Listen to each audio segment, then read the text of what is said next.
बता दें प्लीज। मैं आपका आभार प्रकट करता हूं कि आपने इतने महत्वपूर्ण विषय पर अनुपूरक करने का आपने मौका दिया। बेसिक शिक्षा जीवन की नींव है, खास तौर से पीडीए परिवार के लिए जो प्राथमिक विद्यालयों में अधिकांशतः शिक्षा ग्रहण करने का काम करते हैं। माननीय अध्यक्ष जी, अभी हमारे एक साथी ने भी सवाल किया, जो हमारे विद्यार्थी टीटी पास करके वैकेंसी भर्ती का इंतजार कर रहे हैं, आखिरकार उनका दोष क्या है? ये टीटी की परीक्षा इसी सरकार ने कराई और इस सरकार ने न्यायालय को एक हलफनामा भी दिया है कि हमारे पास 51,000 पद ऐसे हैं जिसको हम भर्ती करना चाहते हैं। लेकिन आज इस सरकार के लंबे वक्त बीत जाने के बाद भी उस 51,000 के हलफनामा पर सरकार ने कोई विचार नहीं किया। मैं आपके माध्यम से माननीय मंत्री जी से जानना चाहता हूं कि क्या माननीय मंत्री जी जो कोर्ट को हलफनामा दिए हैं, क्या वो इस 51,000 की भर्ती का विज्ञापन निकाल करके उन विद्यार्थियों को मौका देंगे जिन्होंने टीटी की परीक्षा पास करने के बाद लगातार नौकरी का इंतजार कर रहे हैं? दूसरा, माननीय मंत्री जी से मैं आपके माध्यम से जानना चाहता हूं कि माननीय अखिलेश जी का आभार प्रकट करता हूं, अपने नेता अखिलेश जी का, कि जब उनको मौका मिला तो जो शिक्षा मित्र पूर्णकालिक सेवा दे रहे हैं, निरंतर वो एक अध्यापक की तरह काम कर रहे हैं, माननीय अखिलेश जी ने उनका मानदेय बढ़ा करके उनका सम्मान बढ़ाने का काम किया और चुनाव के समय में शांत रहे, चुनाव के समय में आप पूछिए। माननीय प्रधानमंत्री जी ने भी बनारस में विश्वास दिलाया था कि हम शिक्षा मित्रों का मानदेय बढ़ाने का काम करेंगे। क्या वर्तमान सरकार इस बात का शिक्षा मित्रों का मानदेय बढ़ाने का काम करेगी? तीसरा, मेरा आपके माध्यम से माननीय मंत्री जी से कहना है कि लगातार जो शिक्षक भर्ती, चाहे 69,000 का घोटाला हो, जिसको सरकार ने भी माना, आयोग ने भी माना और कोर्ट ने भी माना कि 69,000 में आरक्षण का घोटाला हुआ है, जो वर्तमान में सुप्रीम कोर्ट में लंबित है। तो मैं आपके माध्यम से माननीय मंत्री जी से जानना चाहता हूं कि आखिरकार उनमें शिक्षकों का क्या दोष है जिनके साथ अन्याय हुआ? तो जब तक कोर्ट से कोई फैसला नहीं आता, क्या उन शिक्षकों के लिए अलग से कोई प्राविधान ला करके उनके हितों के बारे में सरकार विचार करने का काम करेगी, अथवा अपनी तरफ से अदालत में कोई ऐसा काम करेगी जिससे उन विद्यार्थियों को, उन शिक्षकों को जल्द से जल्द मौका मिले इस देश प्रदेश की सेवा करने के लिए? साथ में माननीय मंत्री जी, लगातार पत्राचार के माध्यम से, अन्य साधनों से पता चलता रहता है कि जिस तरह से बेसिक शिक्षा के विद्यालयों को बंद करने का प्रयास किया जा रहा है, कहीं जिस तरह से बिजली विभाग या अन्य विभागों का निजीकरण किया जा रहा है, कहीं माननीय मंत्री जी इस शिक्षा का भी निजीकरण करने का प्रयास तो नहीं किया जा रहा है? इस पर हम माननीय मंत्री जी, माननीय अध्यक्ष जी, माननीय मंत्री जी से आपकी तरफ से जानना चाहते हैं। आपका बहुत बहुत धन्यवाद। माननीय मंत्री जी।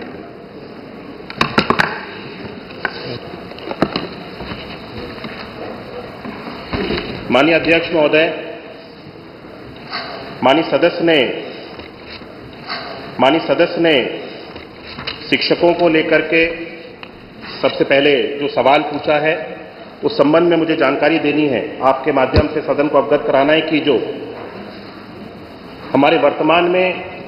जो हमारी छात्रों की संख्या है, उन छात्रों की संख्या को देखते हुए जो हमारे पास में शिक्षक हैं, मैं इसमें शिक्षकों को ही केवल सम्मिलित कर रहा हूं, सहायक अध्यापकों को, इसको जो हमारा छात्रों का और जो पीटीआर होता है छात्रों का और शिक्षक का जो रेशियो है, वर्तमान की छात्र संख्या को देखते हुए और वर्तमान के हमारी शिक्षकों की संख्या को देखते हुए हम 1:30 होना चाहिए, जो कि प्राइमरी स्कूल्स में, उसको हम लोग पूरा करते हैं। और शिक्षा मित्रों को अगर हम इसमें सम्मिलित करते हैं तो शिक्षा मित्रों को इसमें सम्मिलित करते हुए 1:22 का रेशियो हम पूरे प्रदेश में अपने छात्रों के अनुपात में शिक्षकों को जो संख्या है उसके बराबर हम इसको पूरा कर पाते हैं। तो मुझे वर्तमान में अभी जब शिक्षकों की आवश्यकता उत्तर प्रदेश सरकार को अपनी छात्रों को संख्या को देखते हुए हुई, तो हमारी सरकार के समय में ऐसे समय समय पे अलग अलग भर्तियों के माध्यम से भी शिक्षकों की नियुक्ति की गई है। मैं सदन को आपके माध्यम से अवगत कराना चाहता हूं कि 2018 में 12,460 सहायक अध्यापक प्राथमिक भर्ती की प्रथम चरण में 5,948 शिक्षकों को नियुक्त किया गया था। 2018 में 68,500 सहायक अध्यापक भर्ती में 45,567 शिक्षकों को नियुक्त किया गया और 69,000 सहायक अध्यापक भर्ती में 2020-21 में 69,000 टीचर्स को रिक्रूट किया गया, नियुक्त किया गया और 12,460 सहायक अध्यापक भर्ती में 2023-24 में 5,856 शिक्षकों को नियुक्त किया गया। ये मिलाकर के कुल 1,26,371 शिक्षकों को हमारी सरकार के समय में नियुक्ति दी गई है। अब जब वर्तमान में छात्रों की और शिक्षकों का अगर अनुपात हम लोगों को इस तरह से अवगत महसूस होगा कि छात्रों की और अगर छात्र बढ़ रहे हैं तो आने वाले समय में शिक्षकों की अगर आवश्यकता होगी तब इसके ऊपर विचार किया जाएगा। वर्तमान में कोई नई नियुक्ति को निकालने के लिए सरकार का कोई विचार नहीं है। माननीय सदस्य ने और भी प्रश्न किए कि जो नियुक्ति अभी कोर्ट में विचाराधीन है, कोर्ट में जो सुप्रीम कोर्ट में 69,000 की एक भर्ती हमारी विचाराधीन है, जिसपे माननीय सुप्रीम कोर्ट में सर्वोच्च न्यायालय में जिसका केस चल रहा है, उसकी लिए हमारी सरकार की ओर से पूर्ण रूप से पहल की जा रही है। जो भी हमारी सरकार का उसमें योगदान हो सकता है, हम स्वयं चाहते हैं कि शिक्षकों की ये जो भर्ती की प्रक्रिया है इसको जल्द से जल्द समाप्त किया जाए और सरकार की ओर से इसमें पूर्ण योगदान दिया जा रहा है। माननीय सदस्य ने खेलकूद के बारे में भी चर्चा की। मैं बताना चाहता हूं, अवगत कराना चाहता हूं कि हमारी सरकार के समय में बच्चों की शिक्षा के ऊपर तो हम लोग ध्यान दे ही रहे हैं, लेकिन बच्चों के ऑलराउंड डेवलपमेंट में खेल का भी बहुत बड़ा योगदान है। हम समय समय पे प्रदेश स्तर पे, जिले स्तर पे अलग अलग प्रतियोगिताओं को ऑर्गेनाइज कराते हैं, जिसके लिए यहां से धनराशि की व्यवस्था भी की जाती है और हर एक विद्यालय में बच्चों को खेलकूद के उपकरण को भी उनको उपलब्ध कराने के लिए भी हर विद्यालय को अलग से हमारी सरकार के द्वारा, शासन के द्वारा धनराशि दी जाती है, जिसके माध्यम से बच्चों के लिए विद्यालय स्तर पर जाकर के खेलकूद के उपकरण परचेज किए जाते हैं और जिससे बच्चे खेलकूद में जिस भी क्षेत्र में जिस भी खेल में उनकी रुचि हो उस खेल में आगे बढ़ सकते हैं। माननीय सदस्य ने यह भी प्रश्न उठाया कि हमारी सरकार के समय में विद्यालयों को बंद करने का कार्य किया जा रहा है। मैं याद दिलाना चाहता हूं कि 2017 से पहले उत्तर प्रदेश में परिषदीय विद्यालयों की जो स्थिति थी वो किस तरह की स्थिति थी। बच्चों को स्कूल में जाकर के पठन पाठन के कार्य की कितनी सहूलियत होती थी, हम सब लोगों ने, पूरे प्रदेश ने देखा है। 2017 के बाद से उत्तर प्रदेश में खास तौर पे परिषदीय विद्यालयों में ऑपरेशन कायाकल्प के माध्यम से जिस तरह से हमारी सरकार के द्वारा विभिन्न 19 पैरामीटर्स पे कार्य किया गया और परिषदीय विद्यालयों की एक तरह से पूरे प्रदेश में तस्वीर को बदलने का कार्य किया गया। हमारी सरकार के समय में किसी भी विद्यालय को बंद करने का निर्णय हम लोगों ने नहीं लिया है और हमारी सोच भी नहीं है कि बच्चों की पढ़ाई के लिए जो विद्यालय चल रहे हैं उसको बंद किया जाए, बल्कि हम सब लोग आने वाले समय में अत्याधुनिक और नए और उच्च स्तर के, बढ़िया स्तर के विद्यालयों को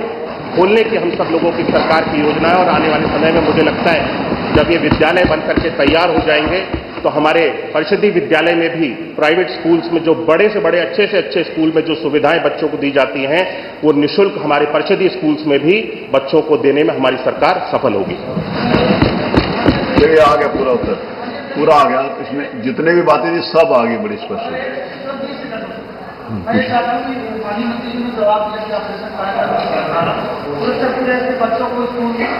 की जा रही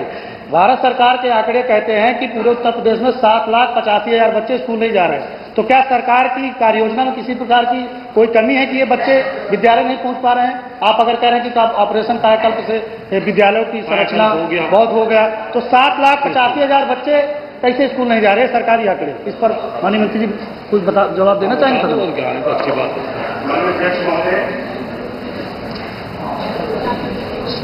माननीय सदस्य ने जो चिंता जताई है कि बच्चों को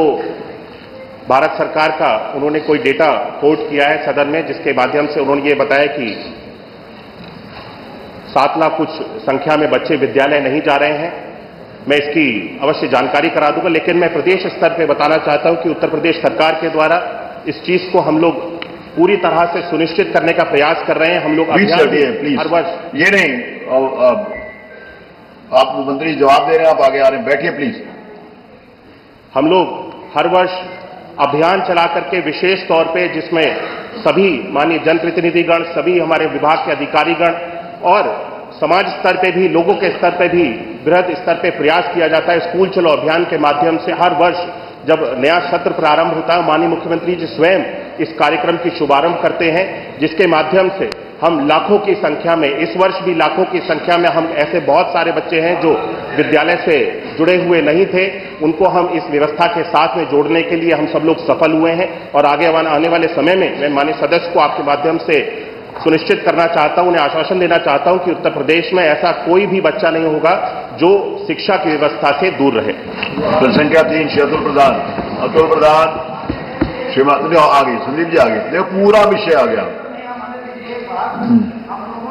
माननीय मंत्री जी से जानना चाहा कि जो हमारे शिक्षा मित्र पूर्णकालिक सेवा दे रहे हैं, सबका जवाब